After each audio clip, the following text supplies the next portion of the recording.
Welcome to Business Reporter's Small Businesses campaign. Is creating your website the first thing you do after setting up a business so that your potential customers can find you? Yet almost 2 million small and medium-sized businesses in the UK don't have a website. And that's according to a new research by Approved Index, a B2B comparison site for business services. The study says that each of these businesses lose around £170,000 annually. And this means a total of £340 billion each year. Shocking, isn't it? But if the solution is self-evident, why are we losing this astronomical sum? To discuss this, I'm joined by Helen Holmes from Nominet.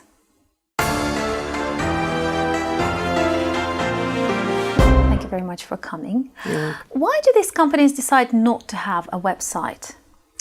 I think because they falsely believe that it's particularly difficult for them. So if you are certainly a one-man band or any size SME, you're very focused on doing what you're doing to make money. And actually, if you are, for example, on social media, you may think that that's enough to give yourselves visibility online. And I think having a website, a lot of people are of the opinion that it's particularly expensive, that it's going to take them a lot of time and resource to set it up, and that they don't have the technical ability to enable them to do that. So I think it's something they steer clear of because they're frightened slightly of going into territory that they haven't had to go into before. And then if they do set up a website, how do they maintain that? And are they giving themselves an additional problem and an additional cost and an overhead? If they have a Facebook account, for instance, why would a website be better than a social media account, for instance? And that's a very good question. Being on social media, absolutely the right thing to do. Firmly believe that. However, having a website additionally will give a business certainly more credibility and more trust. And we know that because we've done research into that. And we know that 4 out of 5 consumers nowadays will research online before buying, and they'll use a search engine. And you're much more likely to get visibility in the search engine rankings if you have a website with content on rather than just Facebook presence. Also with a website, you can have a professional email address. So rather than having a Gmail or a Hotmail email address, for example, having a professional in-domain email address, again, means people are more likely to trust you if they want to do business with you than over somebody who perhaps doesn't have that. And we've done research into all of those things and know that that's what people in the UK absolutely want. So what's involved in setting up a website? How expensive it is? How difficult is it? And it does depend what sort of website you want and how, if you want it uniquely designed, then of course you go to a web designer, that's going to cost more money. However, for most people, certainly very small businesses, it's very, very simple nowadays to go to a number of providers, and you can just search for, build my own website or whatever. The first step is obviously getting a domain name. So making sure that you have a domain name that reflects your business so that people will be able to find you online. Obviously, Nominet being the .uk registry, we absolutely, again, backed up by research, know that consumers in the UK searching for businesses and services in the UK, 75% of them will click on a website ending in a .uk over anything else because of the trust. So we would say get online with a .uk website and then make sure that you go to somebody whereby you can get very, very simple software nowadays that's just drag and drop. And the most important thing is know who your customers are, know what.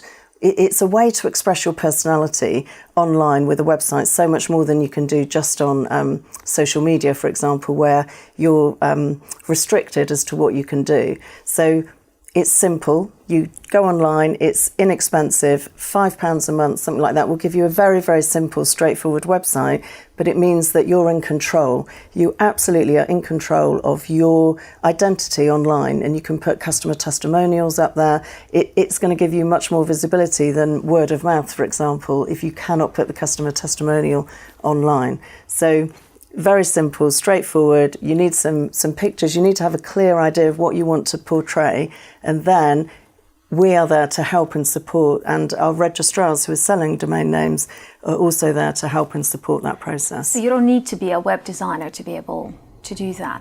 Absolutely not. Can you give us an example of how you've helped maybe a company to go online, and did it change anything for that company? So we're helping companies every single day. There are over 3 million businesses currently on a .uk domain name and doing business in the UK and further afield.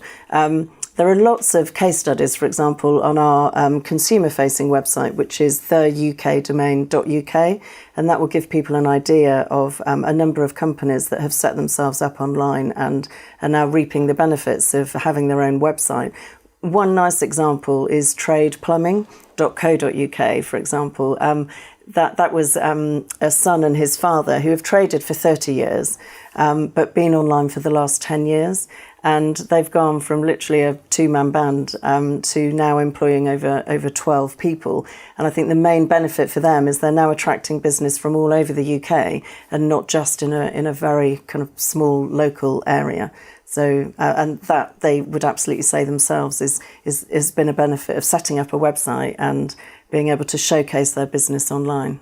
So when do you think the companies who do not have a website, a .co.uk account, for instance, when do you think they'll realise the advantages of having one? And do you think in the future we'll see all of the companies will be online? I'd like to think so.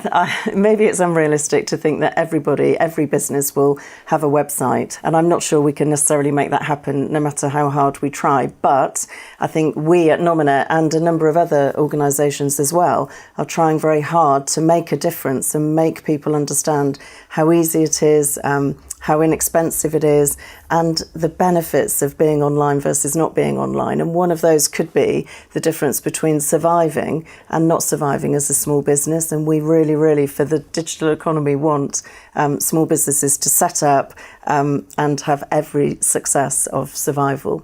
So I hope we can make a difference, absolutely, to those people that do get themselves online with the website. I hope so too. Helen Thoms, thank you very much for coming. You're welcome. Thank you.